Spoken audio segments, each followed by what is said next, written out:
Donc, depuis, c'est passé des trucs depuis quand même.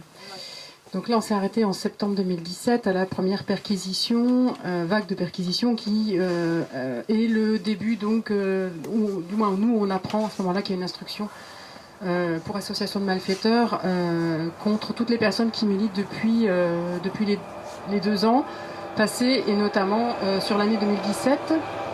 Elle va venir ensuite, donc bon, l'hiver va se passer encore dans la forêt, hein, on reste jusqu'au mois de février dans la forêt, avec bien sûr quand même des tentatives des gendarmes d'approcher. En plus, depuis le mois de juin, il y a eu une tentative, une pseudo-tentative de la part de certains opposants de tenter de mettre le feu à l'hôtel-restaurant, ce qui est nouveau, l'instruction. L'hôtel-restaurant qui se situe juste à côté du labo. Et en fait, depuis, c'est à nouveau l'instruction, mais surtout, c'est à nouveau la présence constante et massive des gendarmes, notamment des gendarmes du PSIG, donc du peloton d'intervention, voilà, et qui sont, alors il y en a qui sont basés vraiment dans le labo, hein, c'est-à-dire il y a une compagnie dans le labo, ça représente 36 hommes si je ne m'abuse, qui sont vraiment au sein du labo de l'Andra, donc là on voit la collusion quand même entre le nucléaire et bien sûr l'armée. Et donc ils nous surveillent en permanence. Bien sûr, ça élève le niveau de répression et de provocation. Enfin, donc voilà. Et ça marche pas mal, mais bon, ils viennent aussi vers le bois, donc ils venaient vers le bois régulièrement. On a eu des gendarmes d'à peu près partout en France. Ceux de Toulouse étaient les pires. C'est ceux qui s'étaient occupés de Sivins. Ouais, c'était échauffé à Sivins et ils étaient vraiment, se comportaient vraiment comme des voyous. Il n'y a pas d'autre mot, c'est ce que les habitants disaient en fait. Ils assimilaient vraiment les gendarmes à des voyous parce qu'ils étaient dans une provocation, ils leur disaient ta gueule, ils venaient sur les barricades, ils pissaient sur les barricades face à nous en ayant des propos évidemment très virilistes, homophobes. Voilà, cela était vraiment particulier. Ils ont aussi souhaité qu'il y ait un nouveau Sivins et qu'il y ait un nouveau Rémi Fraisse qui meurt à Bure. Donc c'est ce qui se passait, donc ils venaient de plus en plus proche des barricades. Ensuite, on a quand même, je vous le dis, on a quand même qui se comportaient tout à fait normalement, donc on a pu faire la différence, on a pu voir que c'était pas normal la manière dont ils se comportaient. Donc, voilà, donc jusqu'au mois de février, donc là, il va y avoir l'expulsion du bois. Il faut savoir que la journée d'avant, le Cornu, donc comment lui il est chargé secrétaire d'État, voilà. Voilà, c'est lui qui fait le taf à la place de Hulot, quoi, en fait. Invite les opposants locaux, donc ceux qui sont reconnus comme légaux, c'est-à-dire les associatifs, invite les fréquentables, voilà. Il les invite à la table, voilà, il vient en visite, donc bon, il invite les opposants à venir. Et pour avoir participé aux discussions, on était prêt à y aller. Et en fait, ils savaient que l'opération, elle était prévue depuis plusieurs mois, ils savaient que l'opération allait avoir lieu le lendemain. Donc c'était vraiment du foutage de gueule, il n'y a pas d'autre mot, quoi, concrètement. Il essayait de diviser, quoi, hein, de dire j'invite les associations, les légaux, et puis je vire ceux du bois. Voilà. Donc, bien sûr, personne n'est allé parler avec lui et personne n'ira plus jamais parler avec lui. Mais donc voilà, ça c'est l'évacuation de tout ce que vous avez vu de magnifique dans la forêt. Tout a été cassé, saccagé. Ils ont enlevé les morceaux de mur que vous avez vus aussi qui étaient abattus. Et maintenant, donc c'est impossible de rentrer dans la forêt. Alors pendant plusieurs semaines, voire mois, ils ont gardé la forêt de manière militaire. Ils ont cessé depuis la deuxième vague de perquisition. Et par contre, si vous allez en forêt, dans cette forêt-là, forêt du Bois-le-Jus, et que vous êtes attrapé par les gendarmes, vous payerez 500 € par heure de présence dans cette forêt. Voilà. Donc quelques personnes y vont de temps en temps, bien sûr, pour aller voir si les travaux quand même, mais ils y vont de manière très discrète, pour voir si les travaux reprennent, qu'est-ce qui se passe dans ce bois. Voilà. Les personnes qui y sont allées un peu plus de manière à manifester leur désaccord, bien sûr, à chaque fois ont été violemment repoussés par les gendarmes et ont eu plusieurs procès, donc ça nous a valu plus d'une trentaine de procès cette année. Donc voilà un petit peu où on en est au niveau de la forêt, de l'occupation. Donc elle est terminée, il n'y a plus rien, on ne peut plus aller dans la forêt pour l'instant, on ne peut plus aller sur ce site. Par rapport au projet en lui-même, donc comme je vous le disais tout à l'heure, il n'y a toujours pas de dépôt de demande d'autorisation de création. ce qui se passe sur Bure, ils n'ont toujours pas, au niveau du bois, sur le point de vue juridique, moi je fais partie du groupe juridique aussi, donc ils n'ont toujours pas l'autorisation de défricher le bois, pour l'instant. Il y a toute une procédure qui doit être faite, et pour l'instant, ils ne l'ont pas. Ils essayent par différentes voies, sous prétexte, là maintenant, de fouilles archéologiques. Donc on attend de voir comment ils vont présenter la demande. On ne sait pas encore exactement, mais il est fort possible qu'ils s'appuient sur ce prétexte de fouilles préventives, puisqu'on est sur un site archéologique majeur. Et majeur, je pèse mes mots, puisque vraiment, il y a juste à côté, donc à côté du labo, du côté de Saudron, le village qui est juste à côté, entre les deux, a été repéré, grâce aux fouilles préventives faites par l'Andra, une cité archéologique de premier ordre qui date de 6000 ans, donc du néolithique si je ne m'abuse, que les archéologues refusent de voir laisser détruire comme ça sans étudier. En fait, là, ce qui est proposé au niveau national par les instances, c'est de n'étudier que 20% de ce site. Vous vous doutez bien, c'est comme si vous étudiez dans 2000 ans 20% de Paris, vous n'allez pas comprendre l'entièreté de Paris. Les archéologues, pour l'instant, s'y opposaient, tout est au point mort. Donc voilà ce qu'ils veulent faire. Donc là, on en est là par au bois le jus. Par rapport à ce qui va se passer juste à côté, donc en fait, Cigéo, vous avez vu, a besoin d'électricité pour alimenter ses puits de ventilation, mais bon, toute son énergie. Donc ils comptent faire un gros transformateur. Ce gros transformateur, ils veulent l'installer vraiment entre le labo et le village, plus près du village que du labo d'ailleurs. C'est un transformateur RTE qui va produire, c'est sur 7 hectares, 90 000 volts, qui sortirait en 20 000 et puis qui irait jusqu'au bois. Ça, c'est une des prochaines installations qui compte mettre en œuvre, alors qu'encore une fois, ils n'ont pas d'autorisation du projet. Enfin, le Cigéo, pour l'instant, n'a aucune raison de commencer par quelque bout que ce soit, mais pour autant, ils veulent faire ça. Ils détachent, en fait, par petits bouts, Cigéo, de manière à commencer quand même, et c'est la politique du fait accompli. Hein. Connaissez ça par cœur. L'autre chose, c'est effectivement, ils ont acheté donc toute la voie ferrée nécessaire au transport des matières jusqu'à la zone de descendrie. Et donc, maintenant qu'ils ont toute cette partie-là, on suppose qu'ils vont faire des travaux de réhabilitation de la voie, de sécurisation, puisque voilà. Et donc, voilà, c'est les prochains grands points d'accroche qu'il y aura sur le territoire pour essayer de ralentir le projet encore une fois. Empêcher les travaux, que ce soit du transformateur, du défrichement du bois ou des voies ferrées. C'est ça qui va, là où on va devoir être vigilant sur Bure. Voilà. Et après, je passe le micro à Laura et je vous reparle ensuite plus de la répression. Les projets auxquels faisait allusion Angèle à l'instant, c'est ce qu'on appelle les projets connexes. Cigéo a besoin d'être connecté à l'ensemble des réseaux pour pouvoir fonctionner. Et donc, comme il saucissonne et qu'il joue la stratégie du fait accompli, ce qu'il souhaite faire, c'est mettre en place ces travaux et ces projets connexes avant même d'avoir l'autorisation de Cigéo. Et quand on regarde en fait les calendriers, ces projets connexes au niveau des procédures ont déjà commencé depuis un an et demi. Et là, à partir de la rentrée, il y a de fortes chances qu'ils commencent en pratique sur le terrain. Donc voilà, ça va être réhabilitation de la voie ferrée, construction d'une autre voie ferrée, élargissement des routes, raccordement au réseau électrique existant, raccordement à l'eau, etc., etc.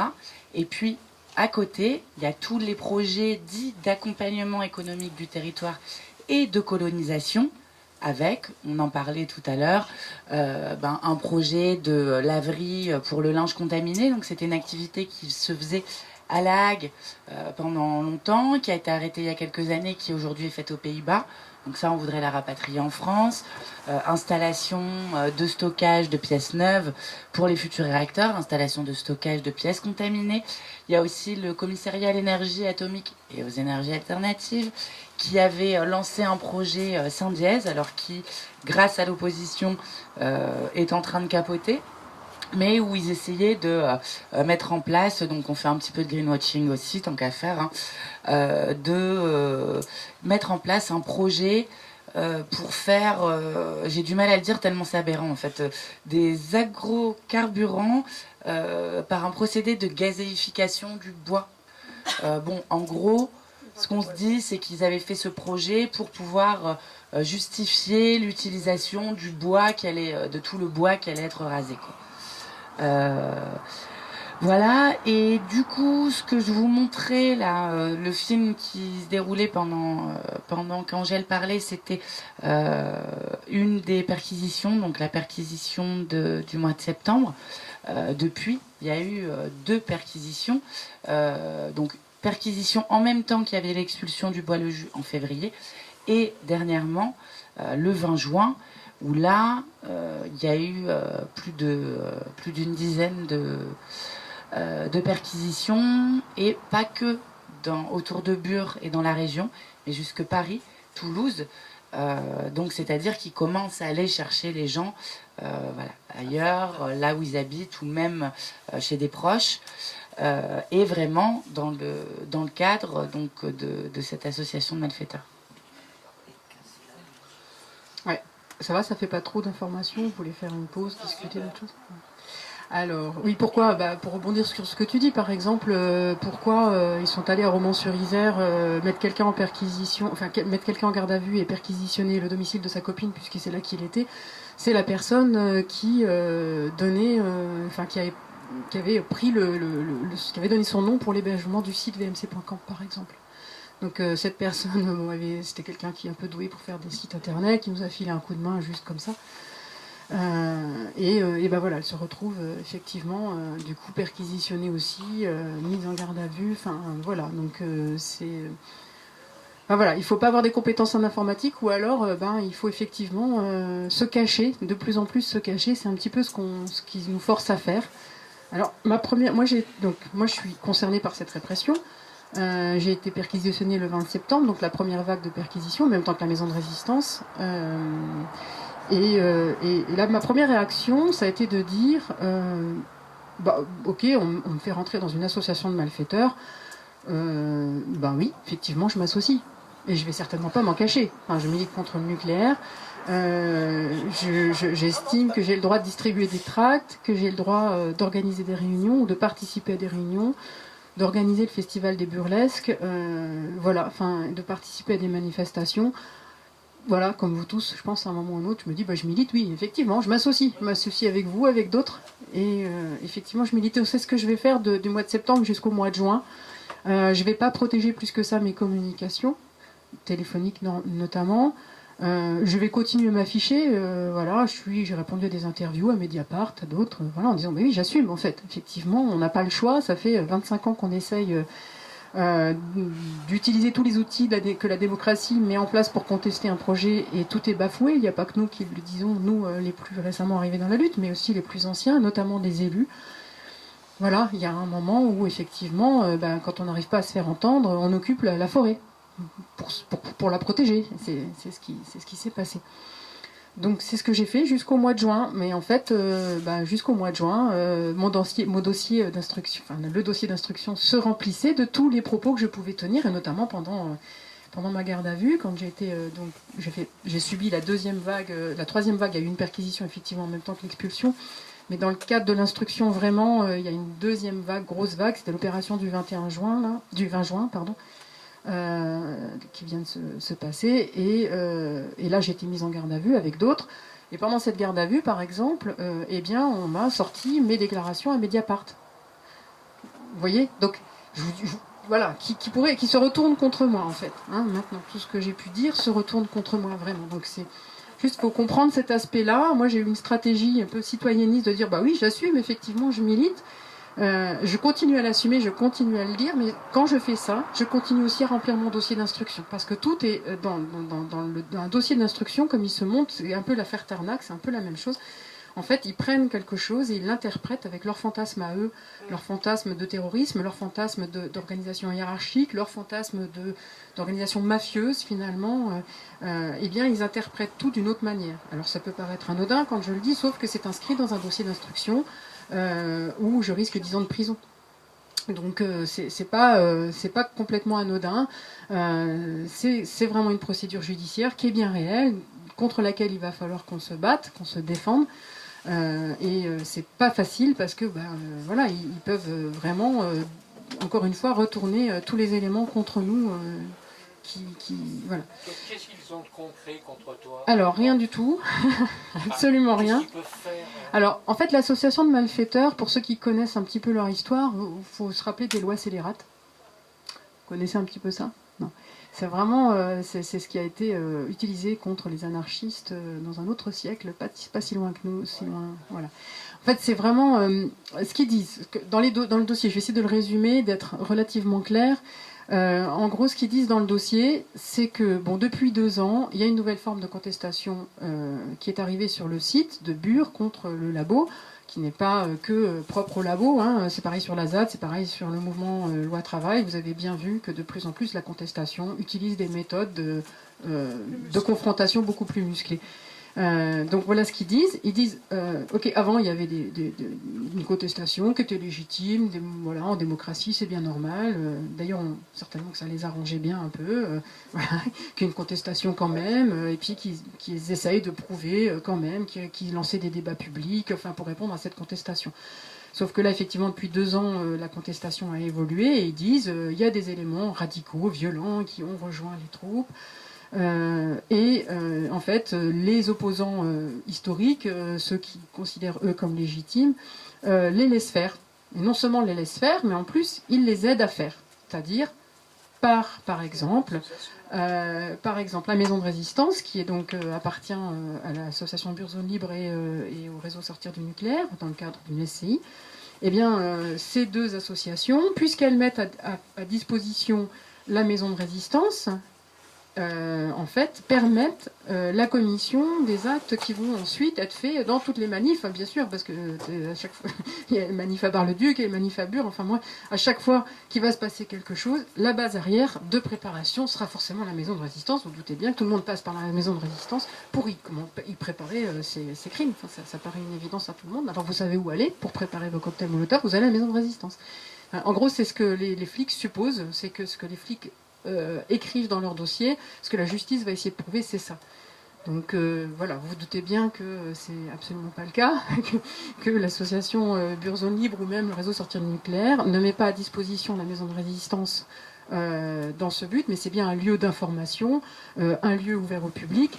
Voilà, c'est un lieu qui permet de militer contre le nucléaire et d'informer surtout sur le projet CIGEO. Donc ça, c'est un exemple.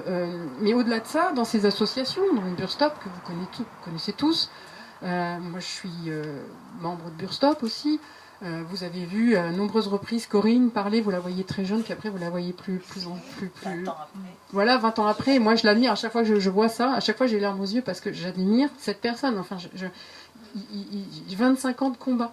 25 ans et elle a toujours la même rage. Enfin, et la même ténacité face à ce projet. Et voilà, enfin, moi je les admire.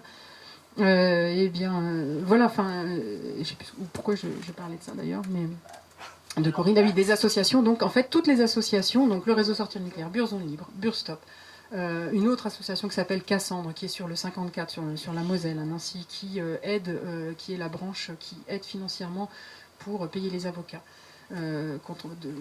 qui nous défendent dans le cadre de nos procès pénaux. Toutes ces associations-là, en fait, sont dans le collimateur de la justice pour dire que, alors, et je vais être assez précise, pour l'instant, ce qui est reproché, c'est la manifestation du 18 février, où vous voyez où on abat les grilles de l'écothèque.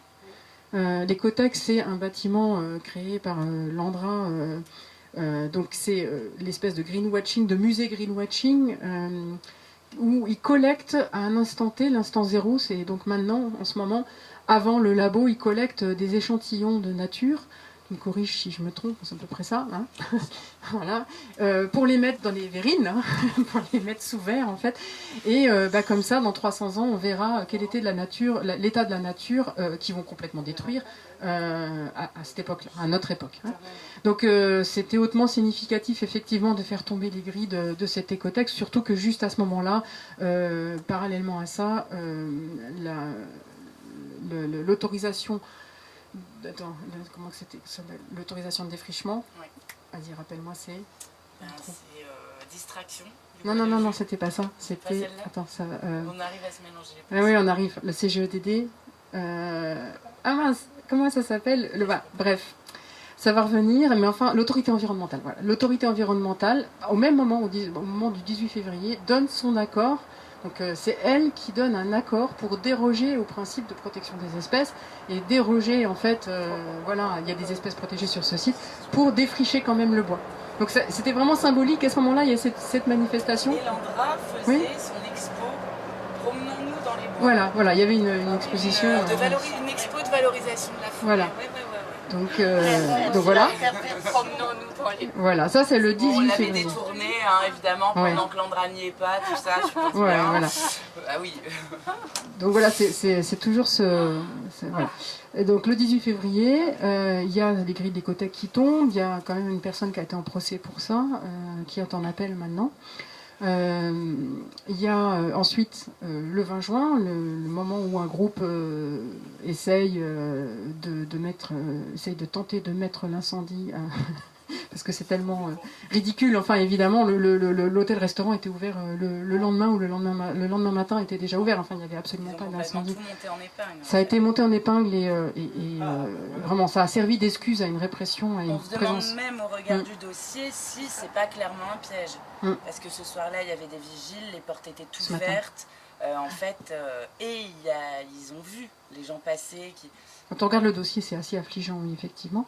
Donc, et l'autre fait qui est reproché, c'est la manifestation du 15 août. Comme on le voit pas forcément bien dans le reportage, mais c'est juste après le festival des burlesques. En fait, comme d'habitude, comme vous avez vu, c'est à chaque fois les cortèges qui se déplacent dans la campagne, jamais on a demandé, on a fait une déclaration. Jamais. Ça n'a jamais été fait. Et pour cette manif-là, pas plus que pour les autres, on va faire une déclaration. Sauf que là, eux, ils changent de stratégie et ils vont se mettre à la sortie de Bure et empêcher le cortège de sortir. Et donc forcément, cette présence-là va provoquer des échauffourées, voilà, parce que les gens veulent circuler librement, voilà, le cortège va circuler. Le cortège suffisamment intelligent rebrousse chemin, passe à travers champs, et là, on le voit bien, ils attendent à l'entrée du village suivant, avec le canon à eau, etc. Et à chaque fois, c'est la même manière de procéder, c'est-à-dire tir dans les villages, tir dans les fermes, rien à faire qu'il y ait du bétail, etc. Et pour que, finalement, il y ait du barouf au milieu des villages, alors que la manifestation partait juste, ne faisait que passer, en fait. Pour, évidemment, monter la population contre les opposants, et puis, évidemment, faire des tirs sans sommation pour faire en sorte que les gens se défendent à un moment donné. Donc, voilà, cette manif, on voit Robin ensuite... Qui explique voilà, comment son pied a été mutilé et sera mutilé à vie de toute manière, même s'il n'a pas perdu son pied, mais il y a eu un risque pendant quelques jours, même plus que quelques jours, 2 semaines, où voilà, on lui disait c'est pas sûr, les médecins lui disaient c'est pas sûr que vous gardiez votre pied. Ça les a pas guéris, parce que comme vous le savez, il y a une main qui a été perdue à la ZAD pendant son expulsion. Donc il continue à utiliser ces grenades Gli F4, voilà, qui sont... La France étant la seule en Europe à avoir le droit à utiliser encore ce genre de grenades dites de désencerclement, qui sont de véritables armes de guerre. D'ailleurs, après la manifestation du 15 août, il y a des médecins et du personnel hospitalier qui se sont prononcés officiellement par voie non communiquée contre l'utilisation d'armes de guerre sur les civils, parce que les hôpitaux et les personnels d'hôpitaux n'étaient pas ni formés ni habilités à recevoir et soigner ce genre de blessures. Et c'est aussi pour ces raisons qu'elles sont difficilement soignables, parce que le personnel n'a pas l'habitude en fait de clairement soigner des blessures de guerre. Ouais, voilà, donc il y a plein de choses, il y a une prise de conscience de part et d'autre. Donc voilà ce qui s'est passé donc, depuis ces événements-là. C'est les 3 événements-là qui sont reprochés dans le dossier d'instruction. Ils nous ont donc mis sur écoute, vraiment, sur nos téléphones, et même encore maintenant, mon téléphone est sur écoute. Tout est enregistré, que ce soit moi ou Corinne François que vous voyez, ou d'autres, Joël, toutes les personnes qu'ils ont repérées comme étant pour eux des chefs. En fait, c'est des personnes simplement qui ont un rôle social. Un rôle social dans une communauté antinucléaire locale. Et en fait, moi, comme d'autres, il se trouve qu'on est un peu multicarte et qu'on est capable aussi bien d'aller dans les associations, dans le groupe juridique, que effectivement sur la forêt amener de l'eau aux personnes qui sont sur les barricades, voilà, tenir la cuisine à la maison de résistance s'il faut. Enfin, voilà, on est un petit peu, puis on fait le lien. Moi, je vais aussi voir les habitantes. Je suis meusienne, j'ai un contact assez facile avec les meusiens, donc on est juste une forme d'interface. Pour eux, une interface, c'est être chef, c'est donner des ordres et donc prévoir l'exaction, prévoir voilà, le fait qu'à un moment ou à un autre, des personnes vont mettre l'incendie, vont tenter de mettre le feu à l'hôtel, quoi. Et ce qui est intéressant du coup de comprendre sur cette enquête pour association de malfaiteurs, c'est qu'en fait, clairement, ils ne cherchent pas des coupables, mais des responsables dans leur vision hiérarchique de la société. Et si ils voulaient vraiment des coupables, ils ont des systèmes de surveillance qui sont ultra développés. À chaque fois qu'il y a des gros week-ends de mobilisation à Bure, ils surveillent, ils enregistrent tout. Il y a les micros, ils ont les voitures avec les énormes antennes. Tous nos téléphones sont triangulés, donc ils savent exactement qui était où, à quel endroit, etc. Ils ont des physionomistes. Maintenant, ils sont capables de reconnaître des gens avec des bouts de peau, des gens qui sont masqués, rien que à leur gestuelle, etc. Mais le dossier d'instruction est vide de tout ça. Ils ne cherchent pas des coupables, ils cherchent des responsables et ils cherchent à nous empêcher de nous organiser. C'est bien pratique. Vous le voyez dans le reportage, on parle de ces mesures de privation de liberté qui sont complémentaires, comme par exemple l'interdiction de territoire. Aujourd'hui, toutes les personnes qui sont touchées par ce dossier d'instruction pour association de malfaiteurs sont interdites de territoire à Bure, n'ont plus le droit de rentrer en contact, etc. etc. Et c'est évidemment, si on viole, parce que c'est ça, c'est que maintenant vous êtes en fait sous contrôle judiciaire, si tu violes ton contrôle judiciaire, et ben en fait tu peux être mis en prison de manière préventive en attente de ton procès. Et donc en fait ce qu'ils cherchent en touchant à tout ça, c'est vraiment empêcher aux gens de s'organiser. Parce que vous doutez bien que c'est compliqué quand on lutte localement, comme vous voyez Corinne, vous voyez Joël, vous voyez des gens comme ça. En fait, on fait des réunions ensemble, comme vous, dans vos groupes locaux, quoi. Donc là, maintenant, si Joël a une réunion, par exemple, prochainement, où il y a eu là, mais il va y en avoir encore une autre, donc il y a eu une réunion de la coordination Stop CIGEO, voilà. On est 3 à en faire partie, à ne pas avoir le droit de se parler. Donc c'est plus précis, c'est s'abstenir de rentrer en relation. Enfin, c'est pas précis justement, c'est s'abstenir de rentrer en relation. Doutez bien que c'est un peu compliqué parce que ne serait-ce quoi voilà, ça veut dire quoi, mais ne serait-ce que pour savoir si les autres vont à la réunion, il faut que je demande à d'autres, parce que j'ai pas le droit de m'adresser à eux. Donc il faut que je demande à d'autres s'ils vont à cette réunion, d'accord? Donc ça c'est déjà compliqué, mais en fait, bon, clairement, en plus nous sommes les personnes qui effectivement avons l'énergie, le dynamisme pour distribuer des tracts, pour faire des réunions. Enfin, il y a le groupe juridique aussi, donc là moi par exemple j'ai pas le droit de parler avec Étienne Ambroselli qui est l'avocat de la lutte à Bure et d'autres luttes et du réseau Sortir du nucléaire. Moi je fais partie du groupe juridique. Donc la prochaine réunion là, qui va avoir lieu en septembre, il va falloir qu'on choisisse entre lui et moi pour aller à cette réunion. Enfin, et d'autre part, quand j'ai été mise en garde à vue le matin à mon domicile, la première chose que j'ai demandé, c'était, voilà, quel avocat? Étienne Ambroselli. Ah non, il est en garde à vue aussi. Donc, voilà. Ils ont pris ces dossiers, donc ouais. Ils ont été visiter ouais, je vous l'explique. son bureau. Je vous l'explique, ouais. Ils ont pris des dossiers, je peux vous l'expliquer si vous voulez. En fait, donc moi déjà là, ça veut dire que j'ai pas d'avocat, et que j'ai plus le droit de parler avec celui qui normalement aurait pu me représenter. Effectivement, Étienne Ambroselli donc lui aussi fait partie de cette vague. On lui a pris son matériel informatique, essentiellement pas les dossiers. En fait, ils n'y ont pas touché les dossiers papier, si j'ai bonne mémoire. Voilà, mais il y a eu une réaction tout de suite de la corporation des avocats, du syndicat des avocats de France, du bâtonnier. On lui a rendu son matériel. Pour autant, on sait très bien que ce matériel a certainement dû être copié, c'est sûr. Il faut quand même savoir que donc il est mis sous statut de témoin assisté, il n'est pas mis en examen, mais au départ, ce qu'il voulait, c'était bien le mettre en examen. En fait, il faut quand même savoir, ça c'est lui que vous voyez là, qui récupère très content de lui, très content de son matériel. Il a fait comme nous plus de 40 heures de garde à vue et il a refusé bien sûr de donner ses codes, bien sûr il a rien donné du tout.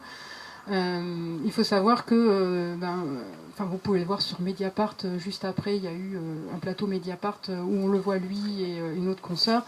C'est la 3e fois en France qu'un avocat est mis en garde à vue de cette manière, qu'on prend son matériel. 3e fois en France, si je ne m'abuse, depuis la 5e République, c'est ça ? Je crois. Et donc un des avocats, c'était un avocat de l'ETA. Un autre avocat, c'était l'avocat de Surfazi, et maintenant c'est le nôtre. Donc vous voyez que c'est quand même relativement rare. Donc cette opération, elle n'a pas à viser, encore une fois, à prouver qu'il y aurait des gens méchants qui auraient tenté de mettre le feu à l'hôtel-restaurant. Encore une fois, je vous dis, l'hôtel-restaurant, il n'a rien, il est tout neuf, les bâtiments sont immufugés, les personnes ne risquaient absolument rien. Il y a eu un peu de fumée qui s'est dégagée, on ne sait même pas vraiment de quoi. Voilà, Vous avez mais... même pas piqué les bouteilles d'alcool. A priori, ils disent que si, mais bon, on ne sait pas trop. Mais donc voilà, c'est vraiment l'opération là. Elle bloque, elle a essayé de faire peur, en tout cas, et de bloquer l'avocat qui, je vous dis, a pas mal de victoires à son acquis. Elle nous bloque, nous, dans notre organisation. Il faut quand même savoir que, donc, je vous ai parlé par exemple d'Étienne, de ce que ça produit pour nous, pour notre organisation, mais je suis donc au CA du réseau Sortir du nucléaire. Corinne François l'est aussi, je n'ai pas le droit de parler avec elle. C'est quand même au plus haut niveau, au niveau national d'une organisation. Comment je continue finalement à militer quand j'ai pas le droit de parler avec une membre du CA, où il y a des salariés, c'est pas une petite organisation, c'est quand même une grosse organisation. Voilà, oui. Donc en fait ça, on a fait appel de cette décision qu'on appelle le contrôle judiciaire. On a fait appel, on aura le résultat demain. Pour savoir si on a demandé la levée totale de ce contrôle judiciaire. On va voir s'il sera levé totalement ou partiellement ou pas du tout. On s'attend à ce que ce soit pas du tout. On ne se fait pas trop d'illusions là-dessus. Voilà, je crois que j'ai à peu près fait le tour, donc c'est sûr que ça change pas mal la donne, mais pour autant, peu d'entre nous pour l'instant comptent arrêter et bien sûr encore plus qu'avant continuer à militer.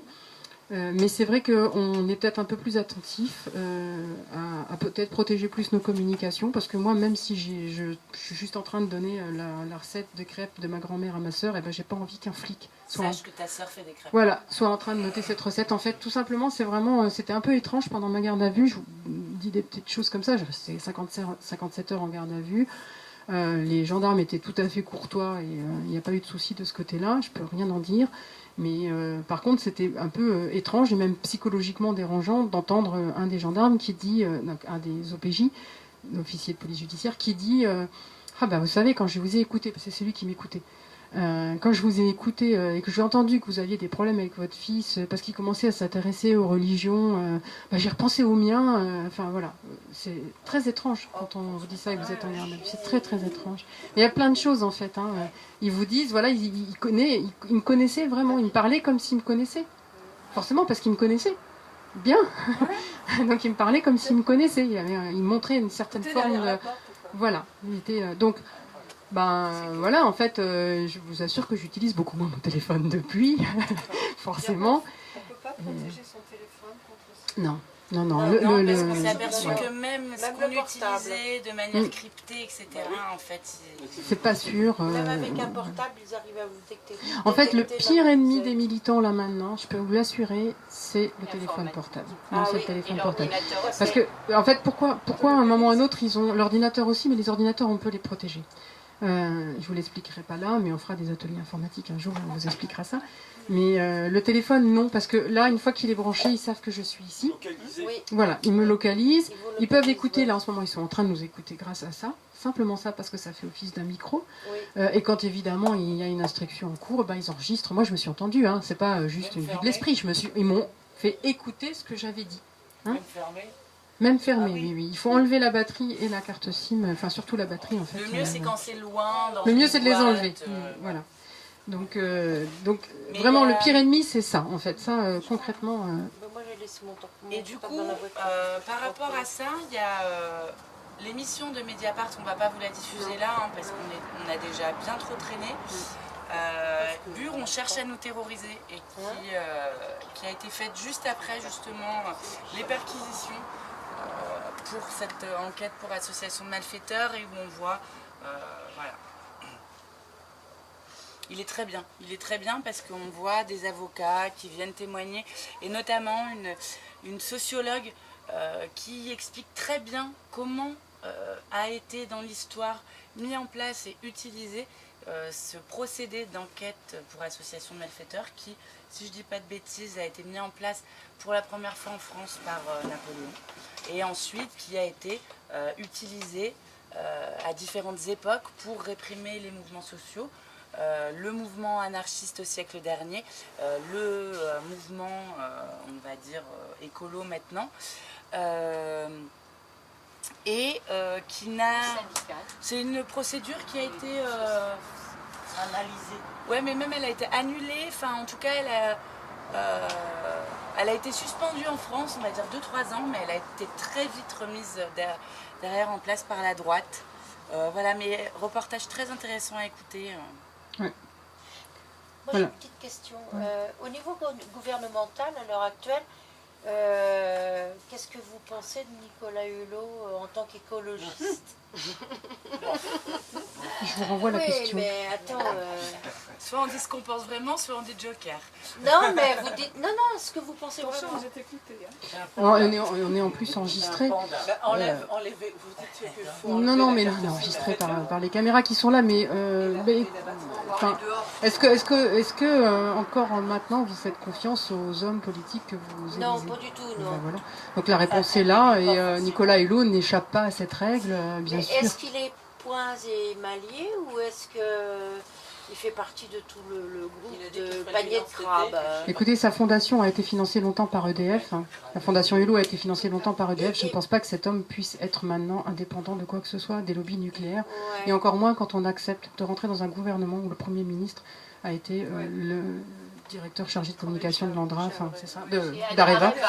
Areva, ouais. Donc je pense qu'on est conscient de ce qu'on fait quand on s'appelle Nicolas Hulot, quand on a le parcours qu'il a, quand on a finalement en plus la responsabilité d'être aimé par les Français et qu'on accepte de rentrer dans ce type de gouvernement. Je pense qu'on est tout à fait conscient de la collaboration Mais il a été qu'on va mettre en sponsorisé. œuvre avec Ouais. l'État nucléaire Il a et été l'État donc sponsorisé militaire. par Total aussi.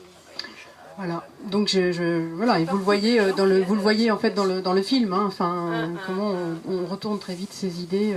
Enfin voilà, comme c'est un politicien comme les autres. Il faut pas croire. Hein. Ils sont- Ouais, mais Malheureusement. l'histoire de l'image, elle était détournée. Pardon? Oui, l'image où on voit Non, il n'est pas. Non. Ah, alors là, attention. elle n'est pas détournée. Hein. J'explique. Ouais. On lui a collé l'affiche dans les mains. C'est une copine qui l'a fait. C'est Irène Gunpin. Elle lui a collé. Il ne savait pas ce qu'il faisait. Tout à coup, il s'est fait. Oh non, mais attendez, là, excusez-moi. Des hommes. La répression parce que c'est tellement grave.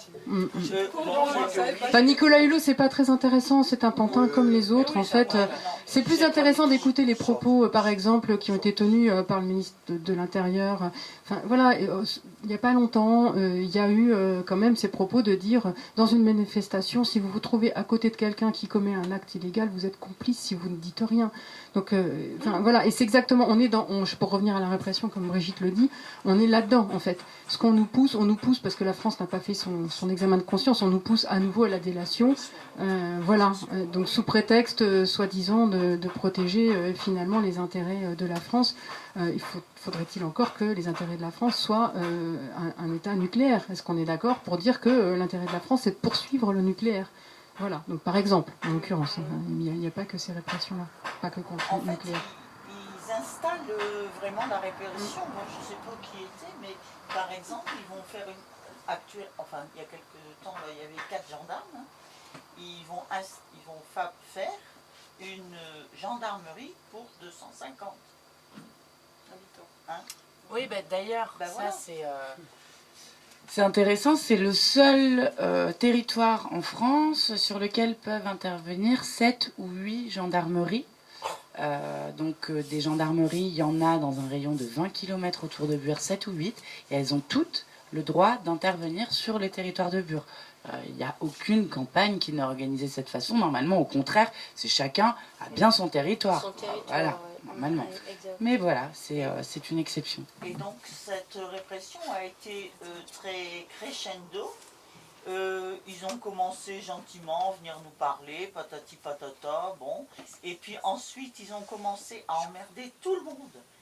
La travailleuse familiale qui passait 4 fois par jour qu'il arrêtait à chaque fois, pour mettre vraiment la population contre les suppressions, voilà. Et ensuite de ça, bon, crescendo, c'est les personnes âgées qui ont été en 1, qui ont commencé à devoir se rendre là, ou bon bref, et puis après c'est, voilà. Et à savoir aussi que si on donne son ADN, si ils ont notre ADN, ils ont l'ADN de toute notre famille. Oui, c'est un autre problème des militants, mais que vous connaissez depuis longtemps, je pense. C'est quand même important, c'est-à-dire que c'est pour casser la lutte aussi qu'ils font toute cette répression de plus en plus importante et des mutilations de personnes. Hein, c'est pour faire peur, effectivement. C'est pour faire peur. C'est pour faire peur, effectivement. Donc il y a cet aspect, effectivement, de faire peur par les violences. Il y a de faire peur par une enquête, une instruction. En plus, vous doutez bien que ça a un impact sur nos familles. Mon fils, il a 16 ans. C'est pas rigolo d'avoir une perquisition à la maison. C'est pas rigolo de voir sa mère embarquée par les flics le matin. C'est pas rigolo pour ma mère non plus. Donc vous doutez bien, il y a une espèce de pression familiale qui s'exerce sur nous aussi. Donc voilà, c'est effectivement, c'est tout ça. Il y a l'ADN, c'est particulier, c'est pas particulier qu'à nous, hein, c'est à tous les mouvements sociaux, tous les gens qui militent maintenant. On peut vous demander en simple audition libre. Vous avez plusieurs statuts quand vous êtes convoqué à la police. Vous pouvez être convoqué sous statut de témoin. Là, vous n'avez pas le droit à un avocat et on ne va pas vous demander votre ADN. Par contre, quand vous êtes en audition libre ou en garde à vue, effectivement, on est en droit de vous demander votre ADN. Et si vous refusez, on crée un délit en fait sur place, au sein même de la gendarmerie ou du commissariat. Et donc vous êtes convoqué ultérieurement pour refus d'ADN. Donc moi c'est ce qui va m'arriver, je suis convoqué le 4 septembre parce que j'ai refusé de donner mon ADN, même s'ils me l'ont pris, parce qu'ils avaient le droit dans le cadre de l'instruction de me le prendre de toute manière, sur un de mes vêtements, n'importe lequel. Mais j'ai quand même refusé. Et puis ils m'ont dit, mais pourquoi vous refusez, puisque de toute manière on va vous le prendre. Oui, mais parce qu'en fait c'est pour être cohérente, c'est par principe. Je supporte pas ce type de fichage, je comprends pas pourquoi moi en tant que militante anti-nucléaire je devrais être fichée, criminalisée finalement. Et puis de toute manière, comme tu le dis bien maintenant, Brigitte, effectivement ces fichiers sont extrêmement dangereux et que ce soit pour n'importe qui, même pour quelqu'un qui ait volé quelque chose, c'est absolument pas normal de prendre le profil génétique des personnes parce qu'on sait au regard de l'histoire où ça peut nous mener, quoi. Donc c'est vraiment grave, il faut vraiment ne pas accepter ça et continuer à refuser de donner notre ADN. Oui, on pourrait être découragé en voyant le constat, la répression qui s'aggrave, les mobilisations, on n'a pas l'impression qu'elles s'élargissent. Quand on voit les mobilisations du début, d'ailleurs j'étais un peu surprise de voir qu'elles étaient quand même assez importantes dès le début, et voilà longtemps. On pourrait être découragé, et puis le mouvement antinucléaire en France, il est petit quand même, faut pas, voilà. Mais je pense qu'il faut regarder plus haut, qu'au niveau mondial, on est une anomalie. On est une anomalie parce que le nucléaire, il n'arrête pas de diminuer. Et que des entreprises très importantes qui sont spécialisées dans le nucléaire font faillite, comme Westinghouse aux États-Unis. Et que même si notre voix elle est petite, je pense qu'il peut y avoir des événements qui, dans l'avenir, vont nous rendre plus audibles. Alors, oui, évidemment, on ne souhaite pas du tout, mais c'est quelque chose qui peut arriver. Et là, on verra que, du coup, beaucoup de gens vont dire « Ah, mais oui, peut-être que ce qu'il disait, c'était pas si bête que ça. » Je veux dire, et on peut même être complètement débordé par la demande qui surgirait dans un contexte. En tout cas, ça n'a pas entamé notre détermination. Je le redis, c'est pas parce que. Voilà. Et en fait, alors, non, mais pour préciser que ça va pas si mal que ça finalement en France, et qu'au contraire, la lutte de Bure a peut-être été aussi un peu le fer de lance du renouveau de la lutte antinucléaire. Il y a quelque chose qui se passe dans le mouvement antinucléaire français. Il y a un renouveau, ça c'est sûr. Et la première vague de perquisitions a provoqué la création de 20 comités de soutien à Bure. La deuxième vague, du mois de juin, on en est à 50. Donc en fait, il y a quelque chose, il y a des petites cellules un petit peu partout qui naissent. Donc effectivement, c'est important. Et effectivement, le nucléaire français va pas bien. Donc mais pour autant, il essaye de renaître de ses cendres, donc il ne faut pas baisser la garde. Ça, c'est vraiment important. Oui, Quelqu'un qui voulait dire quelque chose et que j'ai pas vu Oui, tout à non, l'heure. c'est pas en lien avec ce que tu disais. Moi, je voulais te dire justement, tu dis des petites cellules. Il se trouve qu'on a manifesté devant une mairie à Vernon. C'était en septembre, je crois, suite aux échauffourées. Et c'est la mairie de Cornu. Donc, on peut en parler parce qu'on a vu dans son ascension, il est arrivé maire Vernon en 2014. 14. Voilà, il est parti. Conseil Il est départemental. parti, à 28 ans, hein, parti au président de la. Voilà. Chez Hulot. du conseil départemental. Conseil départemental, voilà. Et puis il est arrivé près de Hulot, donc comme secrétaire d'État à l'écologie, alors qu'on le connaît en tant que tel, Il était il derrière ne s'est Fillon jamais et puis... intéressé à l'écologie. Donc on s'est dit, qu'est-ce qu'il fait là? Ce qui l'intéresse, c'est la gendarmerie. Ouais, c'est Voilà. ça qui Et l'intéresse. donc, voilà, et tout ce qui est militaire et gendarmerie. Et comme par hasard, il a été envoyé à Bure. On s'est dit à Bure, il est là pour ça. Voilà. Et ça rejoint tout ce que tu dis. Voilà, je voulais ajouter ça. C'est vraiment, il y a tout un système. Et que Hulot, c'est secrétaire, enfin ce secrétaire d'État, il est là aussi pour gérer militairement. Ah, ça, c'est sûr. les conflits. C'est sûr. Mais voilà, à chaque fois qu'il y a eu des comités de soutien qui nous envoient, même si vous êtes que 4 ou 5 devant une mairie, devant une préfecture, ça fait un bien immense. Enfin, c'est de l'énergie qui nous arrive vraiment en barre là-haut à Bure. Ça fait un bien immense. Et je crois que rien que le fait d'être là, il y a des gens qui nous ont dit on n'est que 4 ou 5, mais en fait, ne serait-ce que d'exister, vous permettez quelque chose, déjà d'être visibilisé, vous nous envoyez plein de bonne énergie, mais en fait, bien sûr, nous, on va continuer, il va y avoir, enfin, on vous en parlera plus tard, il y a toutes des perspectives. Après cette marche, il y a encore d'autres perspectives dans la lutte antinucléaire des 2 prochaines années. Là, il y a déjà plein de choses qui se préparent. Et bien, en fait, elles seront prêtes, ces cellules prêtes, voilà, et vous allez grossir, enfin, même à 4 ou 5 devant la mairie de Vernon. On était 6, Et il y 7, aura, voilà, et bien, bien sûr, vous allez grandir, ça c'est sûr. Par hasard, N'en la doutez pas. journaliste ne nous a pas vus. Alors qu'on Oui, est bien en sûr. tenue blanche. Bon, Comme j'aime bien faire des petits passages de lecture parce qu'il y en a qui disent vraiment très bien ce qu'on essaie de dire parfois avec des mots tout moches, pour donner un peu d'espoir.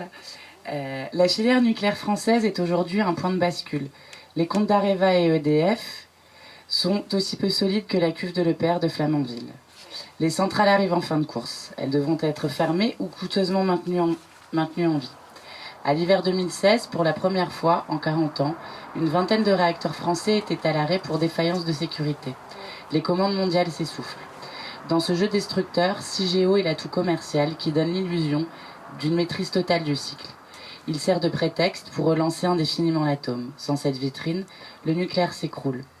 La bataille qui se trame à Bure est donc décisive. Aujourd'hui, des opposants mettent leur corps en jeu pour bloquer la machine atomique. La radicalité qui se réinvente ici ne se résume pas à un sursaut de colère. Elle dépasse l'enjeu nucléaire et interroge la racine du système qui l'a engendré, au cœur d'un territoire qui en concentre les contradictions. 2 rapports au monde antagonistes se font face. D'un côté, la fuite en avant capitaliste et productiviste, le renforcement autoritaire de l'État policier, les massacres écologiques. De l'autre, des tentatives enthousiastes et fragiles de se réapproprier collectivement nos existences, d'inventer des manières de vivre, lutter, produire, à la fois contagieuses et hors contrôle. Là où l'État et l'économie façonnent le désert, une vie désirable peut éclore. C'est pas de moi. Alors, il y a de la tisane, il y a du café, il y a peut-être des petites choses à manger, donc il y a une guitare. Il y a une garde à vue. Continuera après. Quand on va rentrer chez nous tout à l'heure, on est associé à des malfaiteurs, c'était bien compris. Mais faites attention, encore une fois, j'insiste sur ce point-là. Juste, c'est quand même important, les téléphones sont effectivement sur écoute et ça peut se retourner contre vous. C'est pas la peine de leur donner à manger. On peut faire autrement, vous savez quoi, on peut se rencontrer. Et quand on critique ce monde, enfin voilà, l'aéroport et son monde, le CIGEO et son monde, et ben on critique aussi ces trucs dont on est dépendant. Et maintenant, moi, j'apprends à aller voir les gens directement, à leur parler directement, c'est vraiment possible. Oui.